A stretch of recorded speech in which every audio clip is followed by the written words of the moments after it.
Praise the lord. నజరేయుడైన యేసుక్రీస్తు నామంలో మీ అందరికి కూడా ధన్యవాదాలు తెలియపరుచుకుంటున్నా. దేవుడిచ్చిన కృప, దేవుడిచ్చిన దయను బట్టి ఈ రోజున నేను మీ మధ్యలోకి రావడం అయితే జరిగింది.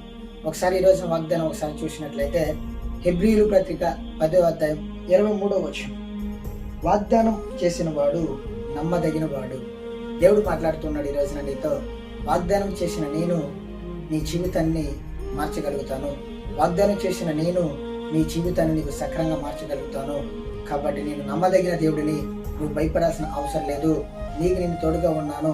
ఈ రోజున నీ వాగ్దానం చూస్తే ఎంతో మధురంగా ఉంది, కానీ నీ జీవితం ఎంతగానో వికృతంగా ఉందని భయపడుతూ బాధపడుతూ, వాగ్దానం ఇచ్చిన వాడు నా జీవితం మారుతుందా, వాగ్దానాన్ని పొందుకున్న నేను నా జీవితంలో సక్సెస్ ఉంటుందని ఆందోళన పడుతూ బాధపడుతూ దుఃఖంతో జీవితాన్ని జీవిస్తూ ఉన్నావు. దేవుడు మాట్లాడుతూ ఉన్నాడు, ఈ వాగ్దానాన్ని నేను నెరవేరుస్తాను. నీకు ఇచ్చిన వాగ్దానాన్ని రాబోయే రోజులు నూరింతలుగా నేను బలపరచగలుగుతాను.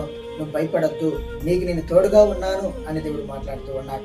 ఈ రోజున ఎవరైతే వాగ్దానాన్ని పొందుకుని వాగ్దానం లాగా నా జీవితం లేదని బాధపడుతూ ఆందోళన పడుతూ సహాయం లేక లోకంలో విచ్చలవిడిగా జీవితాన్ని జీవిస్తున్న వాళ్ళని చూసుకుని నా బతుకెందుకు ఎలా ఉంది, వాళ్ళ జీవితం ఎంతగానో సంతోషంగా ఉంది, నా జీవితం సంతోషం లేని జీవితం అయిపోయింది అని బాధపడుతున్న వారికి దేవుడు మాట్లాడుతూ ఉన్నాడు.